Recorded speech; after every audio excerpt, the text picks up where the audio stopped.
welcome to That's Good Broncos. As I am Brandon Perna, and yes, there's a little less wind in my sails today after the Broncos reached all the way around and handed the Raiders a 15-12 win.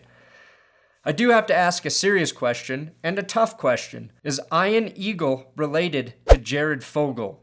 And is Dan Fouts actually a pervert? This shag was about 6 inches deep. Between that and Jack Del Rio's newfound desire to put on lipstick and dress like Miley Cyrus, I knew this game was going to be an ass backwards, upside down fuckfest. That's good, Broncos.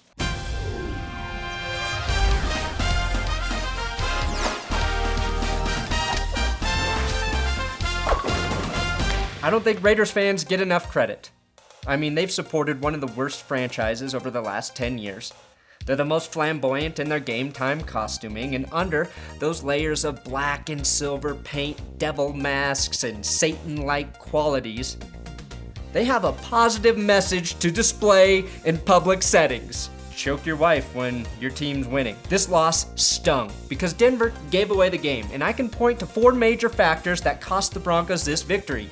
The inability to block Khalil Mack, mental mistakes by key veterans, red zone efficiency, and Brock got a new goddamn shirt with no holes in the elbow. And in spirit of the terrible reffing this season, I do have to believe that all referees hate Emmanuel Sanders. How else do you explain the several missed calls on him this season, like this face mask? Didn't the refs in the NFL just say 2 weeks ago, defending the non-face mask call on Aaron Rodgers, that when a player's helmet turns, the refs are gonna throw a flag? Or does that only apply to veteran quarterbacks? Because they can't not see this entire fist inside of Emmanuel Sanders' fucking helmet. I'm not saying this call would have changed the game.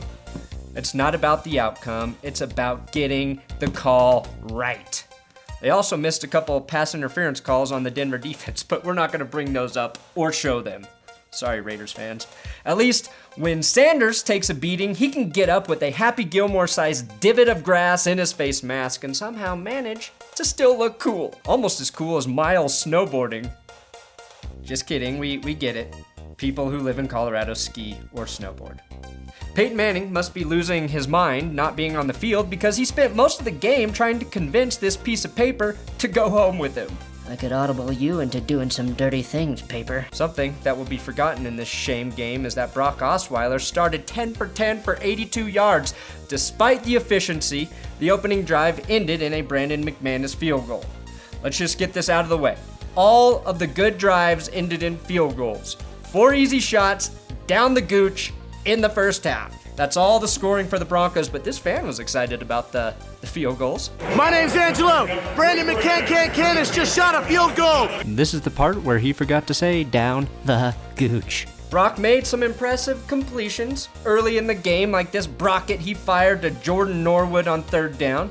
He slipped this ball through a window tighter than a nun's starfish to Vernon Davis on 3rd down. But the mental mistakes surfaced early, which makes me think Vernon Davis probably shouldn't have been cleared past concussion protocol. How else do you explain his desire to run backwards? And it wasn't just once. He did it on the following reception. Instead of just diving forward here for what would have been a 3rd and 2, he gave up yards, forcing the offense into a 3rd and 6, which they could not convert on this pass to Owen Daniels, who didn't even extend his arms and attempt to catch the ball. Vernon Davis had a huge play down the seam, getting wide open. That was followed by a 3rd and 15 conversion from Brock to Demaryius Thomas, who takes on an entire Raiders defense before he's tackled on the 4-yard line. The battle against 100 Raiders proved to take its toll on Demaryius Thomas, who went to the sideline with an injury. I see the trainers reaching in the shoulder pads there, checking the collarbone. Harry! Your hands are freezing! It didn't matter how close the Broncos got to the end zone because that's when bad shit transpired. The biggest blunder may have been Brock Osweiler overthrowing a wide open Virgil Green because he confused Green with this guy. Brock, maybe you need to take a trip to Vaughn's Vision, cash in on some of those free glasses, because that guy in the back of the end zone looks nothing like Virgil Green. He's white and he looks like an offensive lineman. The Broncos coaching staff is also to blame as they refused to give any help to Michael Schofield during the game. Khalil Mack was clearly too much for him to handle. There's no shame in using a tight end or running back or hell, another fucking lineman to get the protection Brock needs. There was also this play where Denver had Jordan Norwood as the blocker to help set the edge. Why? He's your smallest and lightest receiver. Instead, use center James Ferentz, who plays fullback sometimes, or your big wide receivers like Cody Latimer or Benny Fowler. At least they'd have a chance to block Mack. We can only hope, though, that this serves as a teachable moment for the Broncos offensive coaches. Coming out of halftime with a 12-0 lead, these were the Raiders' offensive stats. 5 rushing yards, -17 passing yards, and the Broncos somehow managed to lose. I'm surprised that the defense actually isn't on strike today. At some point, the Raiders had to score, and they did on this tremendous catch by some guy. Brock Osweiler then took a page out of the Phillip Rivers handbook from last week and spiked his own tipped ball. To be fair, I think Phillip Rivers' technique is better, but Brock is definitely the more aggressive spiker. I bet together, they could hang with even Tom Cruise, Val Kilmer, and Goose from that volleyball scene in Top Gun. Let's go! Okay, I get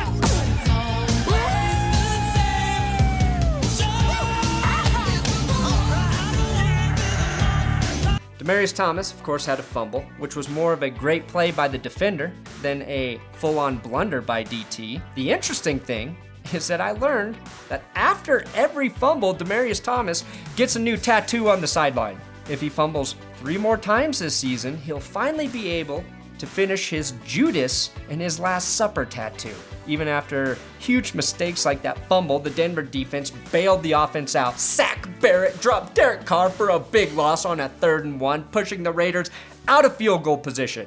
The Denver offense returned the favor by giving up a safety after Michael Schofield again was dominated by Khalil Mack. And then Emmanuel Sanders, who wasn't exempt from mistakes, muffed this punt to give the ball right back to the Raiders with great field position. And in that unfortunate position, the defense made their one giant miscue, and it had everything to do with David Bruton and TJ Ward's injury. Shiloh Ko and Darian Stewart were not on the same page here, or KO over-pursued, but that let Michael Rivera score the Raiders' game-winning touchdown. Not even the golden leg of Brandon McCann could save the Broncos to give them a tie with this 49-yard gooch attempt. Despite that miss, Denver had 2 possessions at the end of the game and wasted their opportunities with mental errors.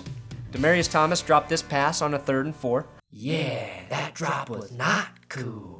Vernon Davis, of course, dropped this wide open pass on 4th down that could have at least allowed McManus another shot down the fucking gooch. Yeah, that drop was not cool. And the worst part is that on the final drive, Brock Osweiler was dropped for a 5th and final time by Khalil Mack because, again, the tight end doesn't chip him and the running back leaves the backfield, so Schofield has no help. That's on Kubiak and Dennison. But on the very last play of the game, the Raiders sent a 2-man rush.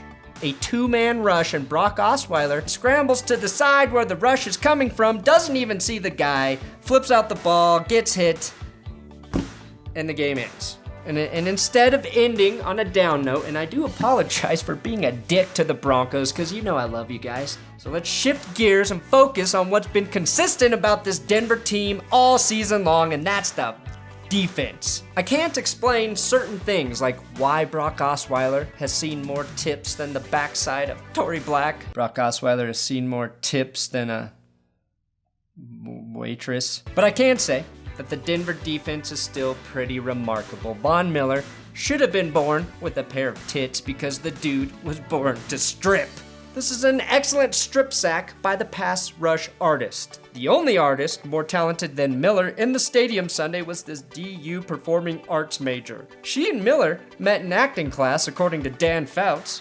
Von Miller decides to fake a cramp. Which was a secret that Fouts tried to cover up. I didn't mean to insinuate that he was faking a hamstring or a cramp there. I think that's exactly what you meant to insinuate. Fake a cramp. I was also impressed with the Raiders punt returner who shit a football during the game. Sorry, Jeremy Ross, you don't get any points for hiding a ball in your rectum for an entire quarter, but you do now have my respect. Almost as much respect as I have for Derek Wolfe, who continues to dominate with vicious sacks like this. Yeah, that sack was cool. It's hard to swallow the fact that the Broncos lost when their defense only allowed 8 first downs. The Raiders rushed for a total of 27 yards. Derek Carr completed 12 passes for 135 yards, and when you factor in yards lost for his 3 sacks, the Raiders finished the game with 126 total yards. The Raiders also fumbled 3 times, but Oakland managed to recover each fumble. This is one of those games you just gotta put in the washer with a heavy amount of bleach and forget about it, just like you do with blood-stained clothes. Now, if you want to donate to a very good cause, check out my childhood friend Paul's GoFundMe page. There's a link here in the description, and this generous man, this warm-hearted, thoughtful, giving human is raising money for his cousin's bachelor party. So if you want to help them get super wasted, here's your chance. Thanks for watching That's Good Broncos. Make sure you subscribe here, share this video with lifelong Broncos fan, UFC champion Holly Holm, at Holly Holm on Twitter. She needs to know about That's Good Broncos to prepare for her rematch. Or tweet her a video where the Broncos actually won this season. That might be better. I also want to give some big dick fan shout out awards to Lisa and Dimitri, oh boy, Koltakis for watching all the way over in Athens, Greece, and Chico Galarza in Washington State. If you want shout outs, how about you have some easier last names to pronounce, guys? Or give me phonetic spelling.